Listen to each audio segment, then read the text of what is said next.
everybody. It's your favorite boxing analyst reporting live from the Wisconsin Department of Corrections. So I wanted to make one final video on the Beterbiev Bivol mega fight. You know, this is a fight we've all been looking forward to for a number of years now, and I feel that this fight should be getting more praise than it is. As I've said repeatedly, it's more of an insider's prize fight than it is a millions and millions of dollars blockbuster. It's not, you know, it's on ESPN Plus. It's not even a pay-per-view fight, which is great that Bob Arum put on a undisputed fight that we've all been looking forward to on somewhat of free television. It's very nice, very nice. But I'm so happy it's finally here. I wish I was there to enjoy with you guys, man. It's really, really too sad that I'm not around for it. You guys know how much I was looking forward to this one, but I'll be back in a couple of years, so keep your hopes up. I'll be there in spirit. Do me a favor and enjoy this one in my honor. That's all I ask of you. You know how much I've wanted this fight. So let's break it down. As I've said before, one more time, I think Bivol's going to take an early lead. It'll be up to Beterbiev to interrupt Bivol's rhythm and disrupt him to get his own flow going, you know. Now, once Beterbiev interrupts that rhythm, can Bivol sustain his own and fight his own, implement his own game plan for 12 rounds? I don't know. It's going to be easier said than done. Bivol is crafty. He is slippery, but this isn't Canelo bitch-ass Alvarez he's fighting. He's fighting a totally different fucking monster. Canelo is not Arthur Beterbiev. Two different, totally different fucking animals there.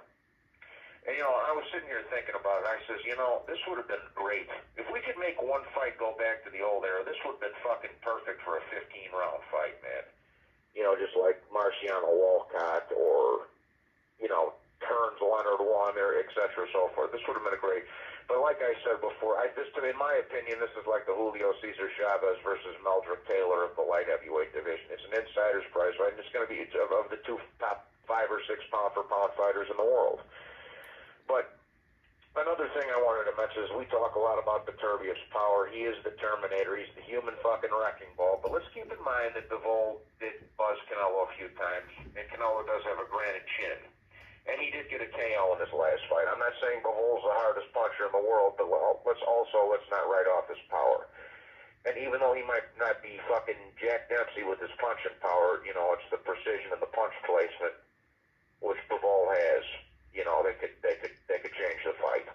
And I also got to say this again, that Bivol is the fresher, younger, quicker, and more defensively sound and elusive of the two fighters. However, Beterbiev's older, and he is underrated. Like I said before, he has got underrated intelligence and boxing skills of his own. And he's the far, far more dangerous of the two. And he's also the much tougher of the two, in my humble opinion.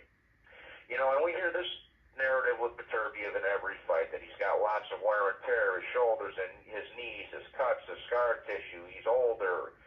You know, it's the same narrative in every fight. And until I see it, I'm not going to believe it. He have to lose a step as far as I'm concerned, even though he is 40.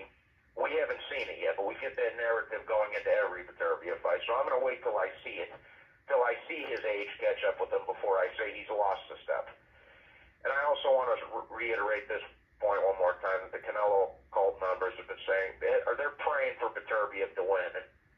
And do me a favor, don't have a narrative going into this fight like the Canelo fans do.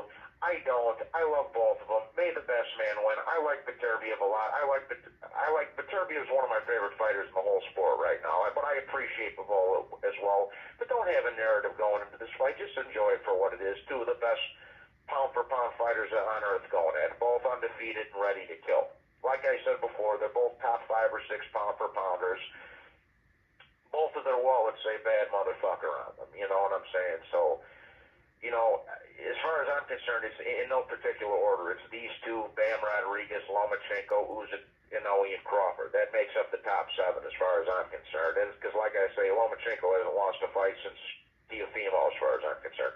But this is what it's all about, people. This is what defines legacy. This is what makes a great fighter. These are two fucking contract killers sent in there to do a job on a fucking mission. Agent 47 over here. They're two Martin Sheens on Apocalypse Now. They're not these fucking boing-wearing idiots pulling up in fancy cars, running running their mouths trying to sell you some nonsense, bro. They're the opposite of that, you know. So it's the opposite of that shit. There's no politics in this fucking fight. It's an insider's prize fight, like I keep telling you. It's not a commercial hit blockbuster like Ryan Garcia and Tank Davis or Floyd Mayweather or Conor McGregor. But as far as legacy goes, pound for pound status goes, and historical implications, it's got all of that, bro. It has all of that. And like I say, the winner of this fight, in my opinion, is going to go third on my pound for pound list after Usyk and Inoue. And I love Crawford and all that, but he's too inactive, and one win over a fucking car crash version of Errol Spence doesn't put you in the top 3 pound for pound. I'm sorry.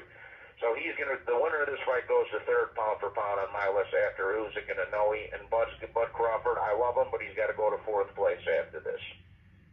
You know, me even talking about this and thinking about this fight has the hairs on the back of my neck standing up, and I'm not even around to see it. I'm in the joint right now. But it's still got the arms on the fucking hairs on my arms standing up just thinking about this fight. Trust me when I tell you, you guys are going to get your money's worth. And I wanted to give a big shout out to my crew.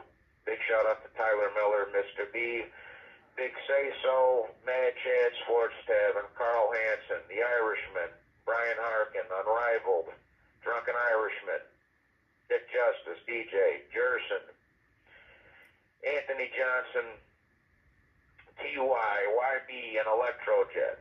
I just want you guys to all enjoy the fight while I'm away. You guys know how much I've been looking forward to this one. I love every single one of you guys, and I just want you to enjoy the fight and know that I'll be there in spirit. Let's fucking rage.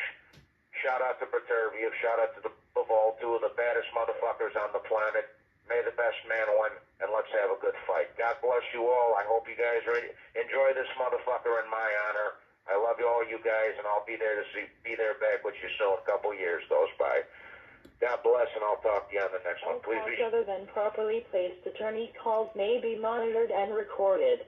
God bless, and I'll talk to you on the next one. Hit the like and subscribe. Enjoy the fight, fellas. Salute. Done.